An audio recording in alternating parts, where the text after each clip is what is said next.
पांचवा ये कि योग की अग्नि को एकदम बुझने नहीं दूंगा, कुछ भी हो जाए हल्का सल्का योग मेरा जरूर रहेगा, चाहे कुछ भी हो। जब लोग यज्ञ करते हैं अग्नि पर जो हवा आए कुछ आए, लेकिन वो समझते हैं हमारा यज्ञ जो है वो खंडन हो जाएगा अगर अग्नि एकदम ही बुझ गई। उसमें घी डालेंगे, सामग्री डालेंगे, हवा से बचाएंगे, कुछ भी करेंगे, उसको चारों तरफ से ढकेंगे, जो कुछ भी करें, लेकिन अग्नि को, योग अग्नि को एकदम बुझने नहीं दूंगा।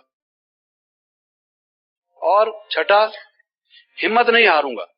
कई दफा क्या होता है, कोई आदत मिट नहीं रही, 1-2 महीना तपस्या की और लगता है कि भाई मेरा क्रोध तो जा नहीं रहा, संस्कार मेरा बदल तो रहा नहीं, चिड़चिड़ापन तो फिर भी रहता है, बोल तो गलत देता हूं मैं, तो मन निराश होगा, छोड़ो जी छोड़ो, मेरे बस का नहीं है योग, उसकी हिम्मत हार जाएगा। तो मैं हिम्मत नहीं हारूंगा। हिम्मत है मर्दा, मदद है बाप। बाबा ने कहा हुआ 1 कदम आप बढ़ो, 7 कदम मैं तुम्हारी तरफ बढ़ूंगा, 100 कदम बढ़ूंगा, मदद दूंगा। तो अपने में आत्मविश्वास नहीं खोना, कॉन्फिडेंस लूज नहीं करना, करते चलो, करते की विद्या है, हिम्मत मत हारो, एक दिन आपकी विजय होगी। छोड़ मत दो पुरुषार्थ को ये समझ कर के प्राप्त नहीं हो रहा। ऐसा नहीं है, कभी भी कोई एक्शन वेस्ट जाता नहीं है पूरी तरह से। जो आप कर रहे हो वो धीरे धीरे वो आपका सफल होगा। एक दिन ऐसा आएगा जो आपको लगेगा कि वो रंग में निखार आ गया। तो ये कि मैं अपने में निराशा नहीं आने दूंगा, हिम्मत हारूंगा नहीं, आत्मविश्वास को गंवाऊंगा नहीं, असमर्थता को महसूस नहीं करूंगा। समर्थ मेरे साथ है, बाबा मेरे साथ है, बाबा ने कहा है मैं तुम्हारी मदद करूंगा, मेरा सदगुरु समर्थ है, मैं ना सही, वो मेरा बेड़ा पार करेगा। जैसे बाबा ने आज भी कहा, खुश होकर उनको कहो कि बाबा ने हमें कहा है कि तुम्हें पलकों पर बिठा के ले चलूंगा। भगवान का वचन सत्य है, वो गलत नहीं हो सकता। मैं कैसा भी एक समझो के निकम्मे से निकम्मा, निकृष्ट से निकृष्ट विद्यार्थी सही, लेकिन मेरा गुरु कामिल है, मुकम्मल है, परफेक्ट। वो मुझे ऐसे तरीके से पढ़ाएगा मैं फेल हो ही नहीं सकता, पास होके दिखाऊंगा। जब उसने वादा किया हुआ तो मैं काहे को हिम्मत हारता हूं। तो ये अपने में कॉन्फिडेंस लूज नहीं करना। और 7वीं प्रतिज्ञा ये कि मैं आदतों को बदल के रहूंगा। कई दफा आदमी कहता है अरे भाई ये आदत तो छूटी नहीं, मरने का टाइम नजदीक आके पहुंचा और ये आदत तो मेरे साथ ही कब्र में जाएगी या शमशान में जाएगी, लेकिन मैं छोड़ के रहूंगा इस आदत को, इससे मुक्ति प्राप्त करूंगा ही। जब कोई व्यक्ति कमर कस लेता है किसी बात के लिए, एक दृढ़ हो जाता है, प्रतिज्ञा करता है कि अच्छा ठीक है ये नहीं जाती, कैसे नहीं जाती मैं देखूंगा, एक पत्थर नहीं टूटता। एक आदमी कहता है भाई मेरे पास का नहीं, दूसरा कहता है जी ये बहुत सख्त पत्थर है, काहे को टाइम वेस्ट करते हो, तीसरा कहता है क्या बात करते हो, लाओ मेरे को दो हथौड़ा, टूटेगा कैसे नहीं। उनका मन पहले टूट जाता है, पत्थर टूटता नहीं। और जो तोड़ने वाला होता है वो कहता है कैसे नहीं टूटता, लाओ मुझे हथौड़ा दो, वो टलता ही नहीं जब तक उसको न तोड़े।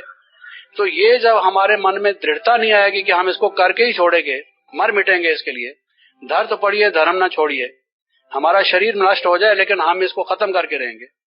हमने भी एक प्रतिज्ञा कर रखी है, टलने वाले हम भी नहीं। सिर फेरे नौजवान जिसको कहते हैं वो उस तरह के सिर फेरे, हम तो सिर वाले जिसको बाबा ने बुद्धि दी है, करके रहेंगे इसको। तो ये हमारे मन में संकल्प हो। और 8वां, अपनी उन्नति पर ध्यान दूंगा। ये नहीं फलाना भी तो नहीं बदला, इसको 40 वर्ष हो गए, 30 वर्ष आते हुए हो गए, क्रोध तो इसमें भी है, इसमें देख लो, इसमें लोभ भी है। ये भी सुबह को योग कहां से ठीक लगाता है, कभी लगाता है कभी नहीं लगाता। और मुझे तो 2 वर्ष हुए, मैंने ना लगाया तो क्या हुआ, ये गलत तरीका है।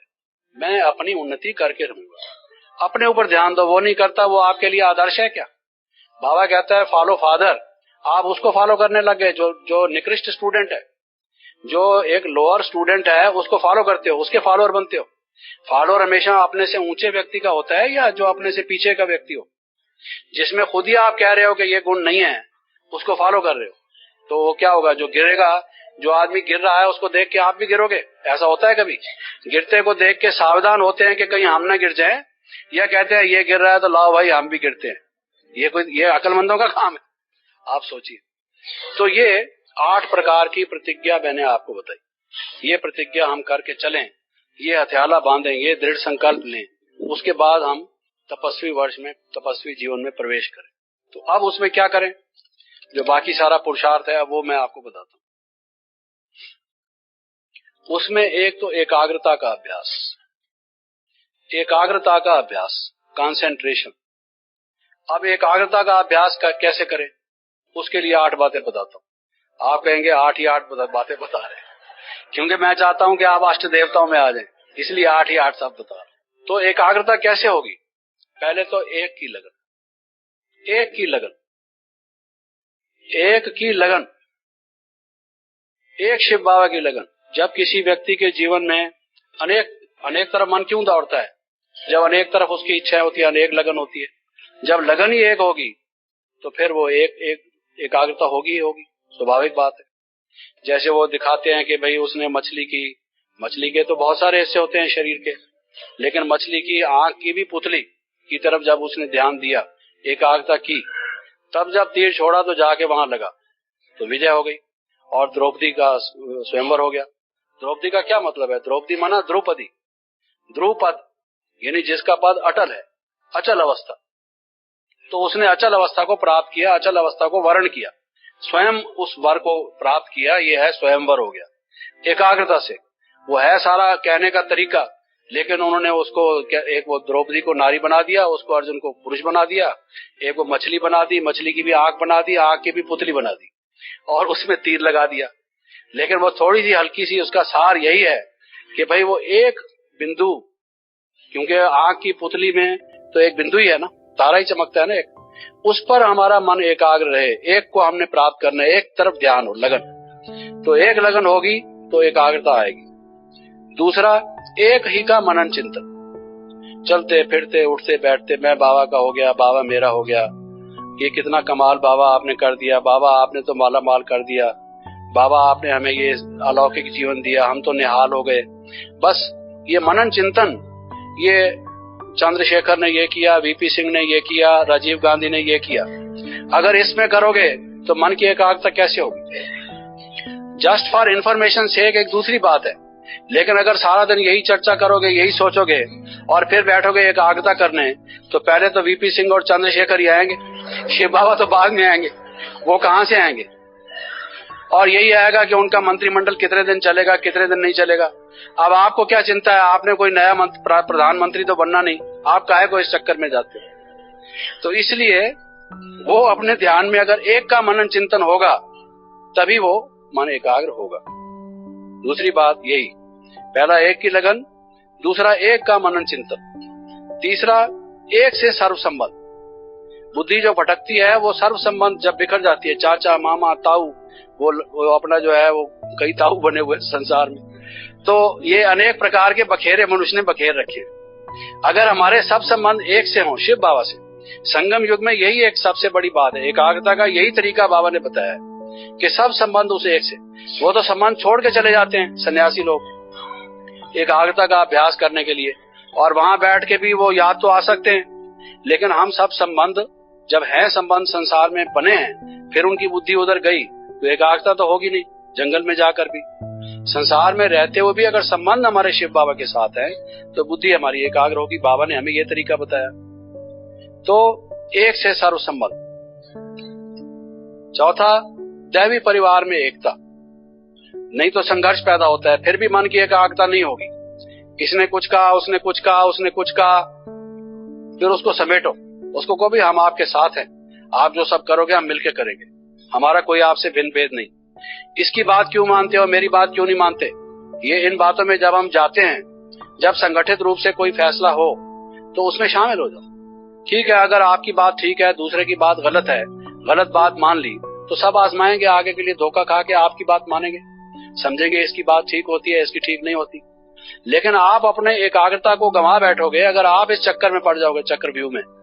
जैसे वो महाभारत में बताते हैं ना, चक्रव्यूह में चला गया, फंस तो गया, बाहर निकल नहीं सका।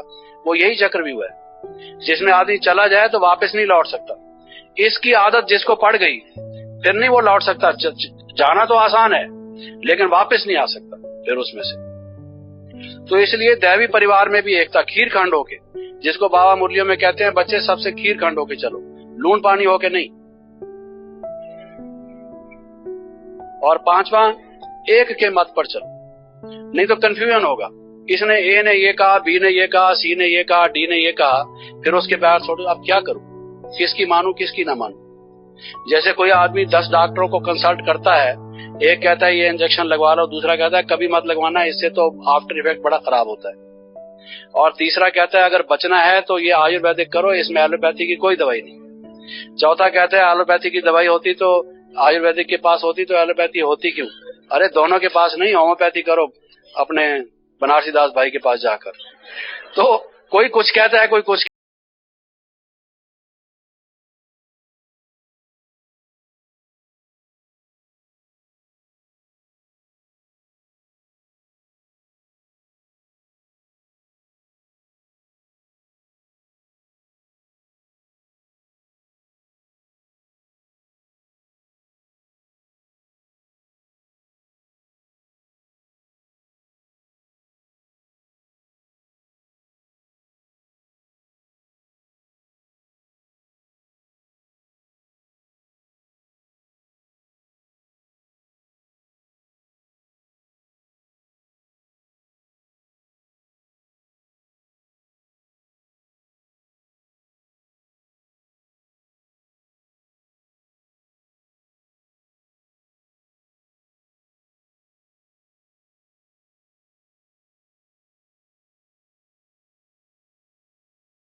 कि जैसे मैंने कहा कि इसको जो वर्ष हमारा शुरू हो रहा है, जो हमारा पुरुषार्थ, इसको जो ओरिएंटेशन है, जो पुट है, जो टच है, वो ही एक तपस्या की देनी चाहिए।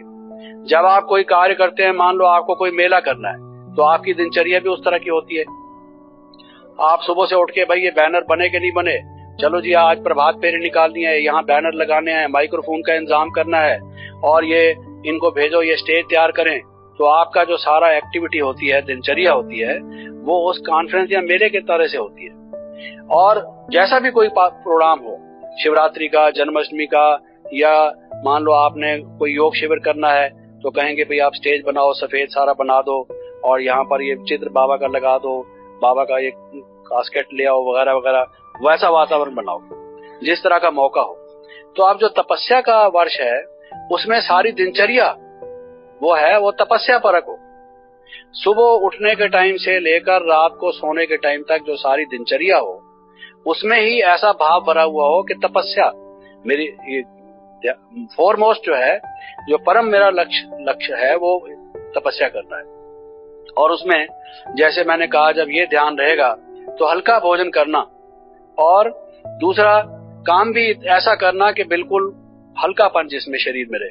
नहीं तो अगर थक कर बैठेंगे योग में, तो मैंने कहा वो तो नमाज ही पढ़ सकेंगे, वो योग नहीं लगा सकेंगे।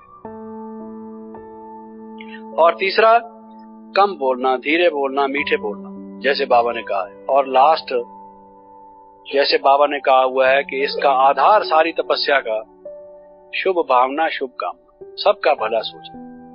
जब मन में हमारे पहले ये वृत्ति हो, हमारा जो निंदा करता है वो भी हमारा मित्र है, हमारा कोई दुश्मन है ही नहीं, और सबका भला हो, सबका कल्याण हो, बाबा इसकी बुद्धि का ताला भी खुले, ये भी उन्नति करे। कोई भी उन्नति करता है, आगे बढ़ता है, हमें खुशी हो, हमारा ये भाई आगे बढ़ा है। हम अपना खजाना बाबा से ले सकते हैं, हम अपने पार्ट को भी इंप्रूव कर सकते हैं, क्षेत्र बहुत है, सेवा का भी, उन्नति का भी।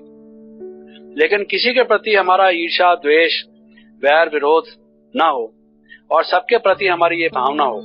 जब तक हमारे मन की ये भूमिका, ये भावना नहीं होगी, तब तक वो योग लगेगा नहीं।